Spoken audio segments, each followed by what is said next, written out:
Once upon a time, in a land dominated by a great, jagged mountain, there lived a stonecutter. He was a man of simple means, spending his days under the sweltering sun, chipping away at the massive rock face to create blocks for the king's palace. His hands were calloused, his back was permanently bent, and his face was etched with the dust of the mountain. One afternoon, as the heat made the air shimmer, the stonecutter let out a heavy sigh. "Oh, how miserable is my life," he lamented to the mountain. "I work from dawn until dusk, yet I have nothing but a sore back and a few copper coins. If only I were rich, I would be happy." As if by magic, the mountain spirit heard his cry. A deep rumble shook the ground, and a voice whispered, "Your wish is heard. Be what you wish to be." Suddenly, the stonecutter's chisel vanished. He found himself sitting on a plush velvet cushion. He looked down and saw he was wearing robes of the finest red silk. He was now a wealthy merchant. He walked through the town, surrounded by servants who held umbrellas to shade him. He felt powerful, he felt important. But as he paraded through the town, he saw a golden carriage approaching. Inside sat the king. The king was surrounded by soldiers, and even the wealthy merchants had to bow low in the dirt as he passed. The stonecutter felt a pang of envy. "I am rich," he thought, "but the king is powerful. If only I were the king." Again, the voice whispered, "Be what you wish to be." In a flash, he was the king. He wore a heavy golden crown and sat upon a throne of ivory. He had armies at his command and the power of life and death over his subjects. He decided to take a tour of his kingdom. But as the day wore on, the sun beat down mercilessly. The heat penetrated his royal carriage. It wilted the flowers in his garden and made his heavy armor unbearable. The king looked up at the sun. "I am the king, but the sun ignores my command. It scorches me without mercy. The sun is more powerful than I. If only I were the sun." "Be what you wish to be," the voice said. And so he became the sun. He shone fiercely down on the earth, drying up the rivers and scorching the crops. He felt magnificent, burning with an inexhaustible fire. He believed nothing could stop him. But soon, a huge dark thundercloud moved between him and the earth.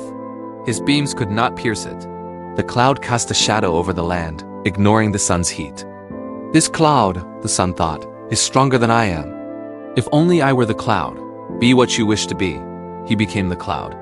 He turned into a massive storm, raining down torrents of water.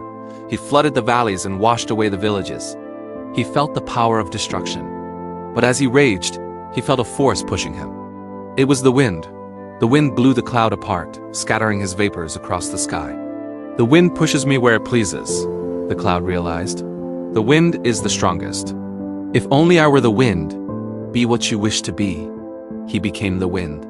He howled through the forests, uprooting ancient trees and whipping the ocean into a frenzy. He blew across the plains until he slammed into something that would not move. It was the great jagged mountain. The wind blew with all its might, shrieking and tearing at the rock, but the mountain stood firm, immovable, and silent. "This mountain," the wind thought, "is stronger than anything. If only I were the mountain." "Be what you wish to be." He became the mountain. He stood tall, majestic, and eternal. He felt the sun warm him and the rain cool him. He felt superior to all things. But then he felt a sharp, rhythmic pain near his base. Tap, tap. He looked down. There, standing at the bottom of the mountain, was a small human figure holding a chisel and a hammer, chipping away a piece of his rock. The mountain realized that this human had the power to change his very shape. "That man is more powerful than I," the mountain cried. "If only I were that man." "Be what you wish to be." The transformation was complete. The stonecutter found himself back at the base of the mountain, sweat on his brow, a hammer in his hand. He looked at his hands, then at the mountain, and then at the sky. He wiped his forehead, smiled a deep, contented smile, and went back to work. The moral: we often spend our lives looking at others, believing their lives are better, stronger, or happier than our own. We chase money, power, and status, only to find that every level of life has its own burdens.